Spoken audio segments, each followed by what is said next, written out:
जुदि सोङाब्ला बहा थादोंमोन नों थांनाय मायाव 3टा बाजिसिम बे गथ'आनो अखानायै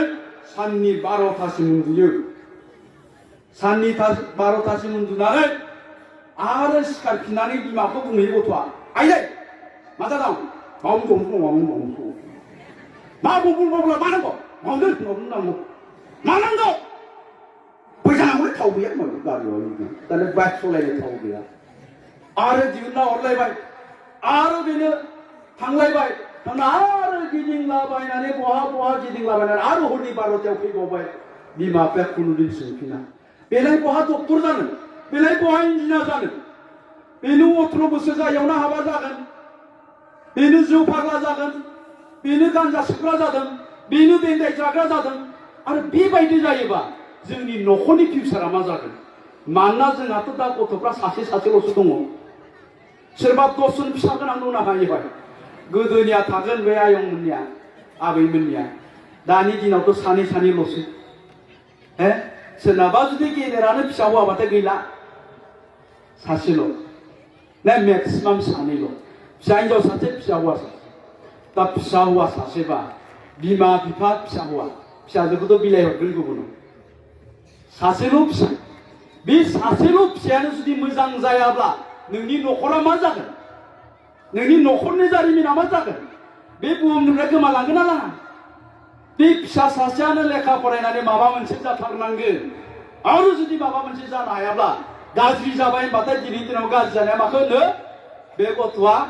ड्राग्स एडिक्टेड जाबाय बे गथ'आ हरनि 12टायाव बाइक साखावलाबायग्रा जाबाय मालाबा सौग्रावनानै दुब्ला थैसिगोन गोदोनि दिनाव गाज्रि जाबाय होनबा स्कुल गारदोंमोन लावखार थादोंमोन दाहोना थादोंमोन दानि दिनाव गाज्रि जाबाय होनबा बेनो ड्राग्स एडिक्टेड जाबाय जौ फाग्ला जाबाय बाइक साखावलाबायग्रा जाबाय बै भैरबकुन्दफ्राव गोदान बोसोरनि बेरायहैलाबायनानै लोंथिंलाबायनानै बाइक साखावलाबायनानै बहाबा सौग्रावनानै दुब्ला थैबाय मा जागोन फिसाला गैला बिमा बिफा बोराय बुरैल'सै बिसोरबोथ' थैगोन दुब्ला थैबाय फेमिलिया बोरै नोंनिया दिनै गोबां न'खरा बे थासारियाव फैदों दा बेखायनो सांग्रां जा गारजेन नोंथांमोननि साफ्रोमबो फिसायानो जा जानो गोसो बेखौनो जानो हायो बिसोरखौ जों जि खालामनो गोसो बेखौनो खालामनो हायो नाथाय सानफेरदोंना सानफेराखै जोंनि बिमा बिफाया आंनि फिसायाबो मेट्रिकआव 95% लाखिनो हायो आंनि गथ'आबो डक्टर जानो हायो आंनि गथ'आबो इन्जिनियार जानो हायो होनना सानफेरदोंना सानफेराखै जोंनि बिमा बिफाया आरो सानाखैब्ला मानो जानो आरो सानदोंब्लासो होबथानो हानो रावबो होबथानो हाया थाखा फैसाजों धोन सम्पतिजों गथ'खौ मोजां खालामनो हाया आं जे दहाय बुंदोंमोन जोंनि जायगानि मानसिफ्रा 80%आनो ओंखाम रानोमोन दिनै 1%बो ओंखाम रानग्रा गैलिया थारमाने 80% ओंखाम रानजाग्रानि फिसाफोर गोरिब गुन्द्रानि फिसाफ्रानो दिनै मास्टार जादों प्रफेसार जादों गतिके नोंथांमोननि गथ'आबो जागोन बिनि थाखाय जोंनो थाखा फैसा धन सम्पतिनि गोनांथि गैया थाखा फैसा धन सम्पतिजों जाया नैबेजोंसो जायो साननायजोंसो जायो नों मा सानदों बेजोंसो जायो थाखा फैसाजों जुदि डक्टर इन्जिनियार जानो हानायब्ला गोबां जासिगौमोन आंहा गोबां लोगो दं कौटि थाखा गोनां 3 ताला 4 ताला बिल्डिं गोनां गारि मटरनि आंखाल गैया बिसोरबो मा खालामदों गावनि फिसाफोरखौ बेंगालराव फरायनो थिनहरदों दिल्लीयाव फरायनो थिनहरदों कलकातायाव फरायनो थिनहरदों मालाबा जोंजों टेबोलाव रायलायोबा बुङो बिफाफ्रा मा बुङो फिसालाया 2 लाख फैसा बिहरदोंलै 2 लाख मानलाय माबा जुथा बायनो मा जुथा बायनो 2 लाख नांगौ जोंथ' साननायनि बायजोआव बियो जुथा बायनो 2 लाख नांगौ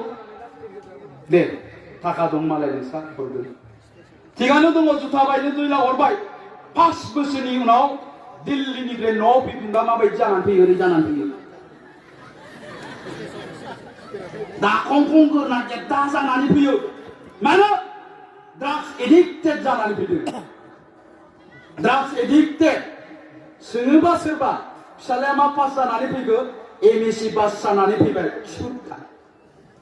सार्टिफिकेटखौथ' रावबो नुवा ड्राग्स एडिक्टेड जानानै गेद्दा जानानै फैयो आमाव जानानै फैयो बोसोरसे उनाव न'आव दुब्ला थैफैयो गोबां आं गासिबो होनाखै तो थाखा फैसाजों जानायमोनब्ला जागौमोन नाथाय मा जाखो थाखा फैसाजों दा बेखायनो थाखा फैसाजों जों खालामनो हाया नैबेजोंसो खालामनो हायो जोंनि साननाय जोंनि गोसोजोंसो जोङो खालामनो हायो आरो बेवहाय थानाय गोरिब गुन्द्रानि फरायसा नोंथां बुंगोन नों जि गोरिब नोंनि बिमा बिफाया जे गोरिब बेखौनो थुलुंगा हिसाबै लानानै नोङो दावगानो नांगोन आंनि आफाया गोरिब खामला मावनानै जाग्रा हाजिरा मावनानै जाग्रा आबाद मावनानै जाग्रा गतिके आङो मोजाङै गोसो होनानै फरायनोसै आफामोननो थानो थाखाय आं गंसे मोजां न' लुनोसै आंनियावबो गंसे गारि थागोन आंनि संसारखौ आं मोजाङै दैदेनलांगोन बे खोथाखौ जों सिन्था खालामनो हायो आरो जुदि बेखौ जों सिन्था खालामनो रोङाब्ला आं दहाय बुंनाय बायदिनो इन्जय खालामबाय था नङा होमबा सेंग्रा सिख्लाफ्रावथ' बिराद इन्जय खालामनो लुबैयो इन्जय खालामबाय था दानिया बयनिबो बाइक गंसे गंसे नांगौ मबाइल गंसे गंसे नांगौ बाइक मबाइला लादो गिदिंथिंबाय थादो जायहा बाइक दं मबाइल दं बेहाथ' माबानि आंखाल गैया मा होनना बुंमोनलाय बेखौ नानिमोन जायहा बाइक दं जायहा मबाइल दं दाम गोसानि बेहा थारमाने गोसोथोनायनि आंखाल गैया सिख्लाफ्रा थाब गोसोथोयो नालाय बिदिखौ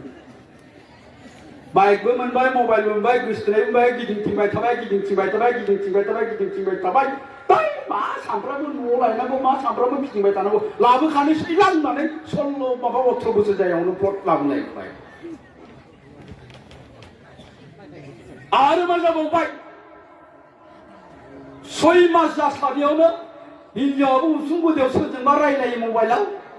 हौवायाबो दुब्लि बारियाव सोरजोंबा रायलायो दाने बेहाबो गोसोथोनाय दंबावो बेहाबो गोसोथोनाय दंबावो बोसोरसे जास्लाबियावनो गारलायलायबाय आरो हिनजावाबो बेलेग गोसोथोनाय लालायबावबायसो बेलेगा लांलायबावबायसो ओंखायनो मालाबा सानो बाप मासि मोजां जुग फैखोलै बे टाइमावसो जोनोम जानांगौमोनलै आंबो सानलायलाङो आरोखि गारलाय 15 जनसो लानो हागौमोन दा जोंनि समाजा बेबायदि जायोब्ला माबोरै जागोन बेलाय नङा होमबा माबोरै जागोन बियो दा बेखायनो फरायसा नोंथांमोन लाइमोन नोंथांमोन नों गावखौ दानायजों लोगोसे बे ओनसोलखौ जौगाहोनो गोनांब्ला नोंसोरो लेखा गोरों जानांगोन आरो लेखा गोरों जानांगौनि थाखाय आं दहाय बुंनाय बायदिनो थांखि लानांगोन नों मा जानो नागिरदों थांखि गैयाब्ला नों मा जानो नागिरदों बेखौनो नों मिथियाब्ला नोङो लेखा फरायनोबो गोसो जानाय नङा आंथ' बुंगासिनो दङ बे थानाय बे नानिमोना साफ्रोमबो मास्टार प्रफेसर डक्टर इन्जिनियार जानो हायो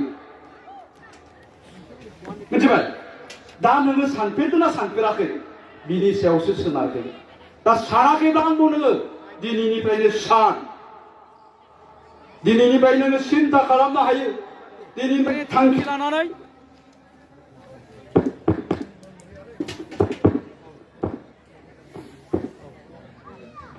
मा जादोंलै